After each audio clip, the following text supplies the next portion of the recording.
Hi, Dr. Marcie here from Behavior and Beyond, where I bring you realistic ideas for real life behavior. And I am beyond excited for today's guest. We are talking with Susan Winter, a best-selling author and New York City relationship expert.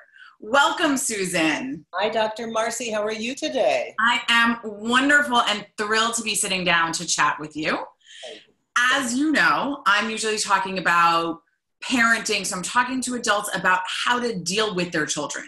And today we're taking a little bit of a turn and shaking it up and really focusing back on how parents can focus on each other and their relationship to make sure that they are strong in their support network and in their love, because it's just so important. And I love how you talk about relationships across the board. Thank you. That's so wonderful. It is hard because the minute, you start as lovers and then you get married and you have your children and you want to keep focusing on your partner, but the kids that's a constant the series of fires you have to keep putting out, so it keeps distracting your attention away from your mate. Mm-hmm. It is a challenge, absolutely. Yeah. And, it takes real discipline, and it takes forethought, and it takes planning. Okay, so, and I love that because that sounds to me like there are action steps that can happen. Yeah. So what are just, your top 2 or 3 things that parents can do to make sure that they stay connected in love? I know this isn't sexy, Dr. Marcie. It's okay. And make it on the calendar. It's effective. Put it on the calendar. Carve out time that realistically that you can spend together, and start small. Start with 15 or 20 minutes at 10 o'clock before you go to bed, holding hands, looking at each other, just in each other's arms. If you don't make it on the calendar and set an agreement, be accountable for it, and also make it doable, you'll never continue to do it. So start small. Part of it is engaging our partner to want to do it. In theory, they want to do it. In reality, they're tired. They're like, oh God, please, I just want to chill and watch some TV. Okay, you can do that. All we need to do is this. And if you make it small enough, you can actually make it a habit, because habits stick. When you do things repetitively, it becomes a habit. Then we become accustomed to that. Your partner would start to miss Tuesday at 10 o'clock if you didn't have a little 15-minute snuggle time. But to make it doable and make it continually doable, I suggest starting small. Just like you wouldn't just say, okay, I'm going to eat 1,000 calories a day and I'm going to go to the gym at 5 a.m. for 2 hours every day. It's unrealistic. You're not going to do it. So set a realistic goal according to both of your schedules. And I love that you said to put it on the calendar for like Tuesday at 10 p.m. So it's the same day and time every week, and it becomes kind of cemented in, just like if you had a meeting with your boss every week, you don't change it, or your kids have to get to school for 7:30 start, it's not changeable. This date time, this activity should be held to the same standard, yeah? Exactly. And so that's what you start with your accountability. And of course, things will come up. You might have snuck out early at 7 o'clock, gotten a babysitter, and you've gone to the movie. And maybe you're snuggling in the corner of a bar, before you go home, or a restaurant before you go home. But it may change, but the point is to set it and make an agreement to do it. And have your mate understand philosophically why this is important. I think when we can get our partner on board with how it's going to impact our relationship, and more importantly, how it's going to benefit them. I'm happy, we're going to be happy. So can you talk a little bit about that, of why is it so important to have this intimacy, this physical intimacy together? Like, what could one parent say to the other to get the other to understand? This keeps the sexy going, honey. You want the sexy going? This is going to help. You want me to be feeling desirous and attracted to you all the time and have that little sparkle in my eye? This is what I need to do it. And you know what? It's really good for us. It creates a bond in a lot of ways. Touch, hugging, it's de-stressing for you. It's connecting for me. You're going to feel connected. Just do me a favor. Let's try it. Let's make a commitment. 1 month, we'll try it. We'll do Tuesday and Thursday at 10 o'clock. 15 minutes, that's all I want. Just indulge me and let's see how it feels. You make that sound so simple. Well, if you make it not sound like one more chore they have to do, and you make it not sound like you're dictating the rules, then they'll feel more freedom, I think. And they have to understand philosophically why you need this and why it's going to benefit them. I love it. So simple. All right. On the calendar, there it goes. Both of you agree upon it. Brilliant. Okay. So here's my next question is when it comes to parenting, there's often disagreements. One parent wants, to go to dance class. The other parent wants soccer class. And just, there are little things that parents argue about all the time around their children, right? And those are kind of the non-invasive topics, let alone, yelling at your kid, do they get dessert? There are all these things. Right. So how does a couple prevent that disagreement or that constant negotiation not to impact their entire relationship and kind of leave that about the kids? Like, we disagree about the kids, but I still respect you. I still love you. We are still connected in a team together. Well, you've actually framed the answer in the way you've asked it, because you put all the vital ingredients in there. One, it is a negotiation. And no differently than when you go to the boardroom, you're going to have to give some and you're going to have to make sure you get some. So think of it as a negotiation and enlisting them in a better way. And a little trick is look for the third option.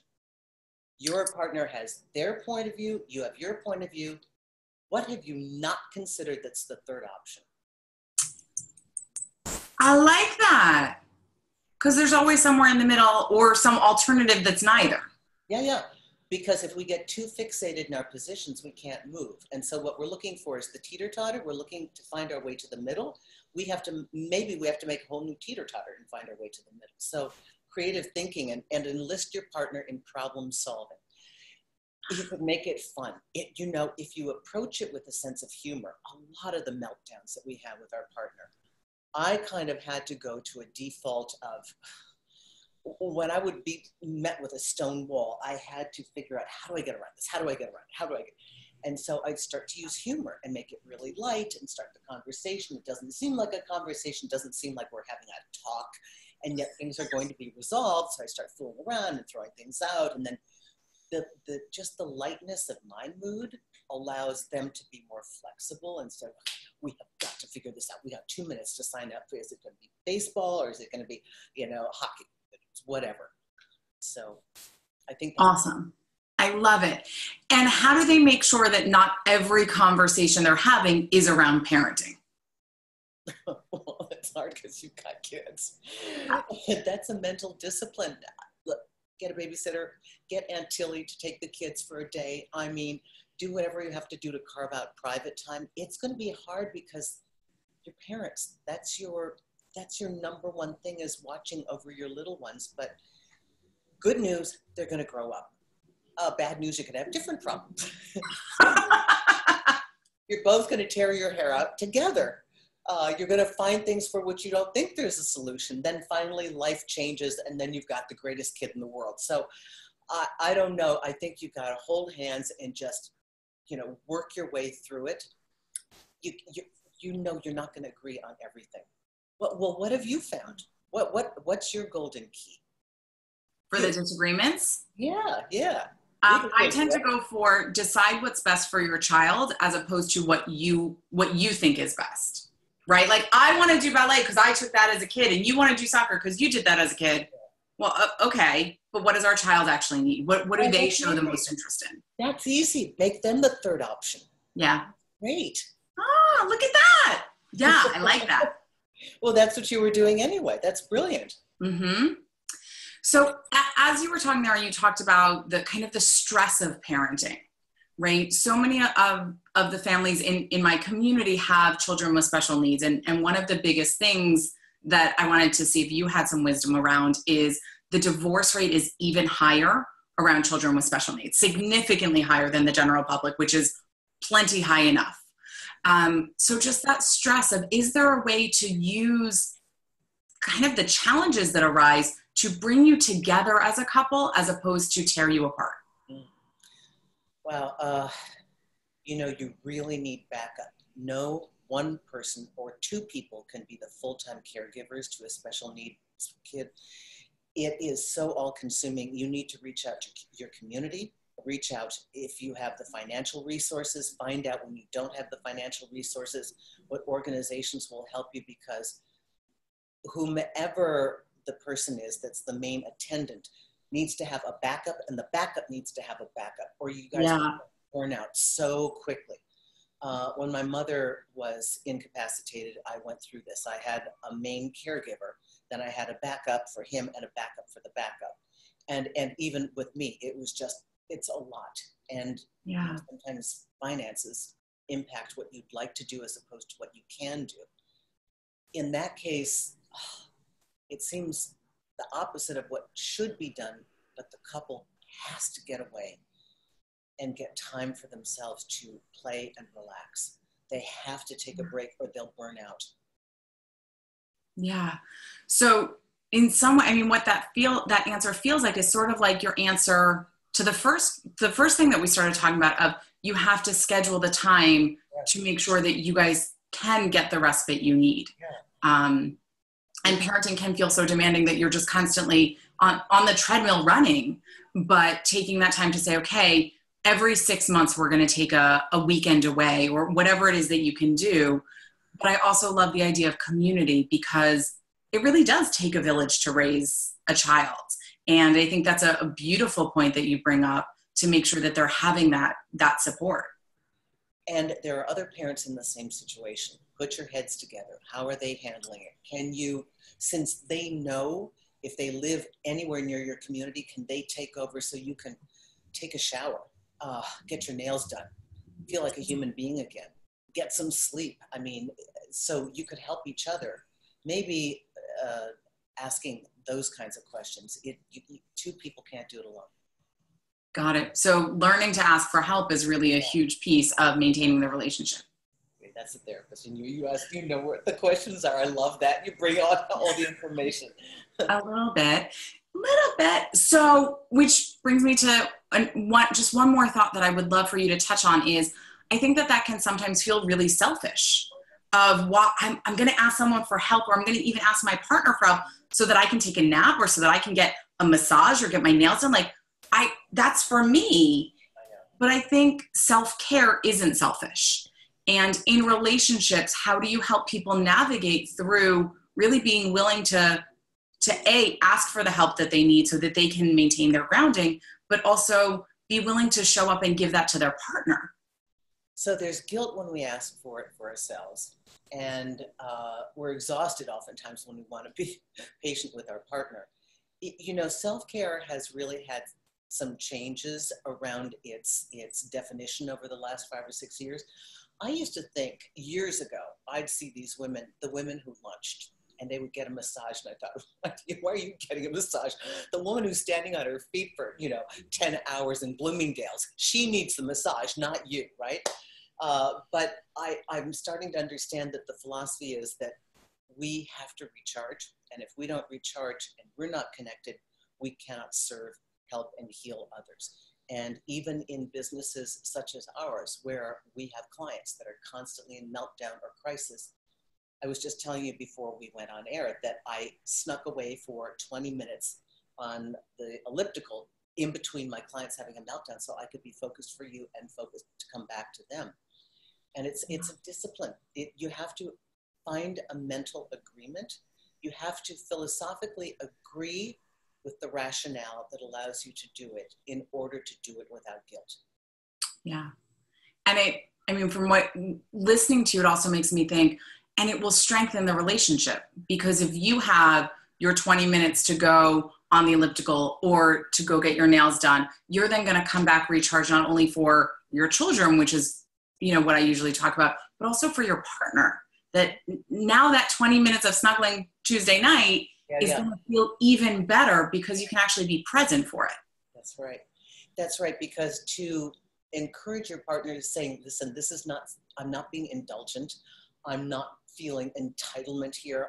I'm doing it to preserve my sanity so that I'm going to come back better and like more centered myself to be a better partner to you and mother to our children. That is a brilliant way to do it. So now we need to make sure not only do you have time on your calendar for your partner, but to have time on your calendar for yourself. And all of that will bring it back to having a strong, healthy relationship with your partner and a strong, healthy relationship with your kids. Yeah, because the challenge is balance.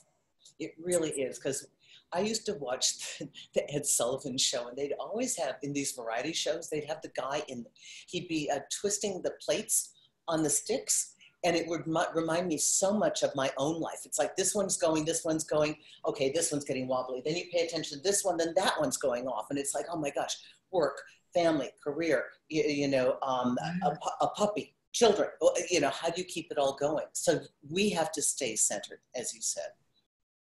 Beautiful. And the reminder that us staying centered strengthens everything around us and makes it capable to have all of those spinning dishes. Exactly. Is so important because that's easy to lose sight of. Exactly. Amazing. Susan, thank you so much. This was delightful and insightful. And I love the action steps in all of your work. Thank you very much. I appreciate that. Yeah. I personally have been watching everything on your YouTube channel. So I encourage you who is watching right now to go check out Susan Winter on YouTube. I'll put the link there for you. And your website is susanwinter.net, right? Mm-hmm. Mm-hmm. So that is a great place to get all insights. If you want to learn more about Susan, what she does, how she does it, that's a great place. Because there's a wealth of knowledge of how to have an amazing relationship, maintain an amazing relationship so that your life can be fuller and happier for your children, for yourself, for your partner. Wonderful. Thank you, Dr. Marcie. I've really enjoyed this talk with you. Yes, it's been wonderful. And thank you for staying with us and watching. We will see you next time. Have an amazing day. Bye.